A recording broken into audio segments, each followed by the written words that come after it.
What's going on, everybody? Today in this video we're going to be talking about what most people won't tell you about visiting Managua, Nicaragua. I did a similar style video like this on the Dominican Republic, what most people won't tell you about living in the Dominican Republic.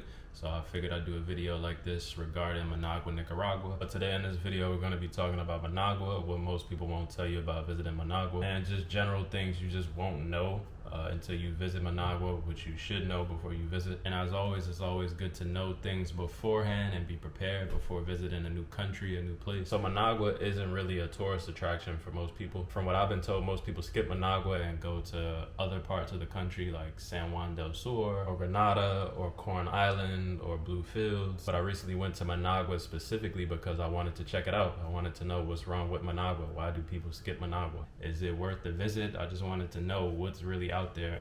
I would look at it on the map on my phone. I would look at different restaurants and malls and stuff like that, but you can't really get an accurate opinion on a place until you go there. So I just went. I was like, all right, I'm gonna go to Managua and see what this is all about. Almost seems like a hidden gem kind of a place. I see a lot of potential, the right investments and the right interests is put in Managua. Apart from everything that goes on politically in Nicaragua, I just mean from a personal standpoint, I see a lot of potential as an enjoyable place to live in Managua. Specifically as a foreigner though, I imagine if you're watching this video and you're thinking about living in Managua, you just want to live in a place and be at peace and be left alone and live your life. And your reasons as a foreigner for wanting to move to Managua or visit Managua will be different from some of the natives of the country that might want to move out of Nicaragua. So I'm talking specifically as a foreigner, or at the very least, just visit. This opinion is only based on my visit for a week. I stayed in the city from the last week of May to the first week in June. Don't forget to hit that subscribe button if you want to see more videos like these. So we're going to start off with the safety aspect in Managua. I didn't have any safety problems in Managua while I was there, but I'm going to be honest though, and this is really something that I haven't touched on in my other videos. Your experience with safety in Managua and in general Latin America will greatly depend on the color of your skin. So in Managua specifically, since we're talking about Managua, if you have any shade of brown skin, I believe that you'll blend in with the locals and you'll kind of be almost incognito, at least when it comes to just going to malls and walking down the street and walking to stores and just being out and about in Managua. If you're brown, if you have a brown skin tone, whatever shade it may be, I think it will greatly help you to avoid safety issues. And that's because from what I've seen, I could be wrong, most Nicaraguans in Managua, this could vary of course depending on where you're at in the country, most Nicaraguans you'll see just in day-to-day life doing daily activities, they tend to lean more on the brown side. They tend to have some skin color. Just being brown in general, since it's a common thing in Managua, I think you're more likely to blend in with the locals, because they'll just think, oh, this is just another Nicaraguan, another local of Managua when you're walking down the street and you pass another Nicaraguan. As opposed to other countries in Latin America where brown skin is not as common, you'll stick out way more because it's not common to see another brown person. And to tie that all into the aspect of safety, if you're in Managua and you're walking around doing stuff, exploring,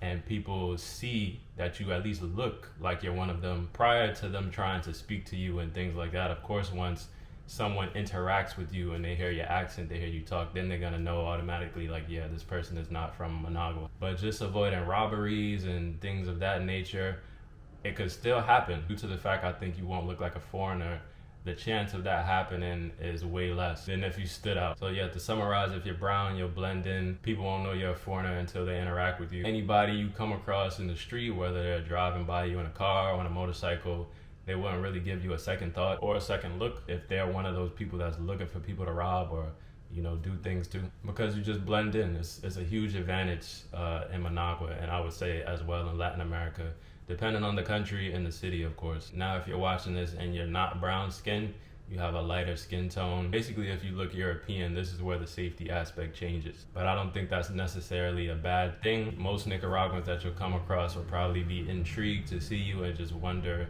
you know, what you're doing in Managua. I would say though, try to get a gauge of the safety aspect in whatever neighborhood you're staying in before you just start roaming around to different places by foot. I think you'll be fine though. I didn't really get a vibe of unsafety being out and about in Managua. I would just walk everywhere and people wouldn't really give me a second look. That's how you can kind of tell if you're not blending in correctly or you're not blending in well, if people are staring at you a little longer than you would assume, People will give you a second look. That's how you can kind of tell, like, yeah, I'm standing out. I'm not blending in where I'm at right now. The main point is we're visiting Managua. We don't want to have to deal with safety issues, but we want to keep in mind will help us blend in and avoid random encounters and robberies and things like that during our trip. And most things like that happen on the street, so you got to keep aware how you look when you're out and about exploring. Another thing is in terms of recording in public in Managua, this is the first country I've been to where I went in a mall and the security guards told me that I cannot record in the mall. So that was a huge surprise to me. Before I even got in the mall, I started to record just to get the scenery of the mall,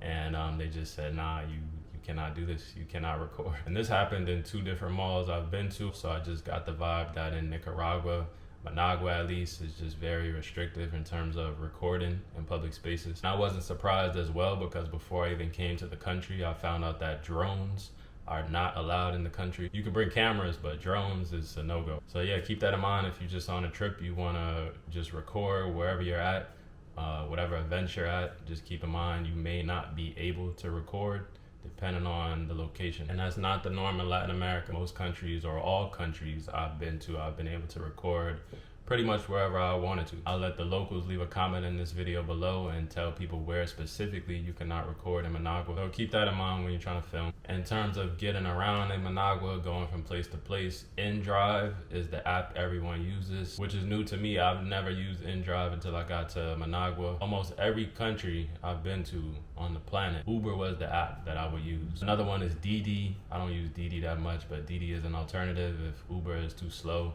or you can't get it, or you can't catch a ride on Uber. But yeah, InDrive, that's the app in Managua. Uber doesn't even work in Managua, so that's a big thing you need to know.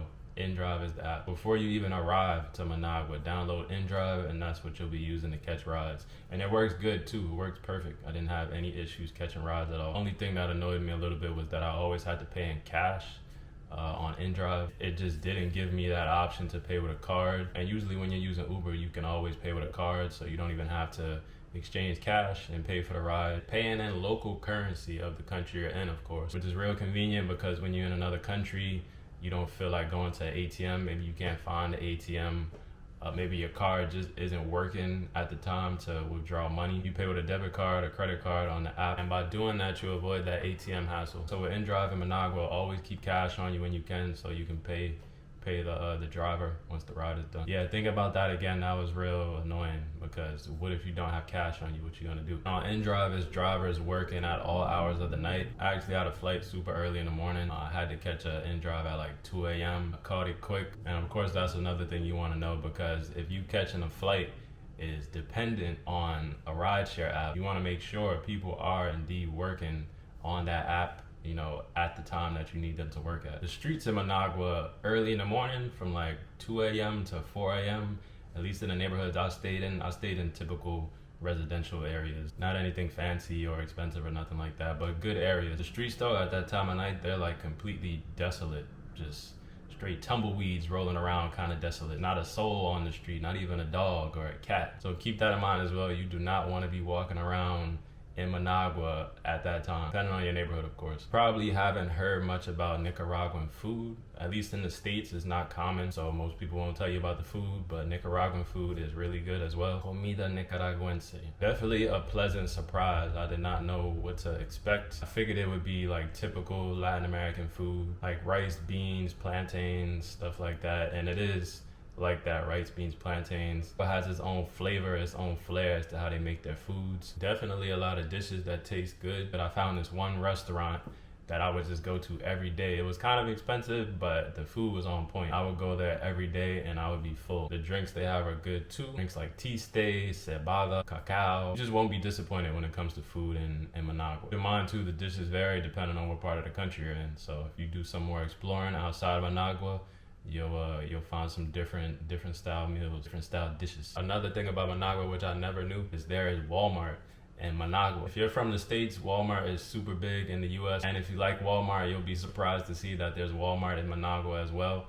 But they sell different products. They don't sell the same products that you find at a Walmart in the US It's like more Nicaraguan products and brands, which I think would actually be a good opportunity to support some local companies and businesses is by buying their stuff at Walmart. It's Walmarts throughout various countries, and in Latin America, I've seen Walmart in Mexico. So if you're just looking for something familiar to remind you of home when you're in Managua, if you just want to check it out, it's Walmart in Managua. So check it out. And if you're a single man watching this video and you're thinking about looking for a girlfriend or a wife, I would say with full confidence that women in Managua, and I would say Nicaragua in general, are very attractive. I think they have a different facial phenotype as opposed to other women in Latin American countries. They got their own look. I don't know how to describe it, but they look good. I would say they have somewhat of a indigenous look, but you know, the look is specific to Nicaragua from what I've seen, and in comparison to other Latin American countries. If I ended up finding a girlfriend in Nicaragua or even a wife, I would have absolutely no issues with that at all. Very friendly women as well, at least the ones that I've interacted with. So yeah, just another positive thing that I experienced while in Managua. Next time I go, I would definitely visit other parts of the country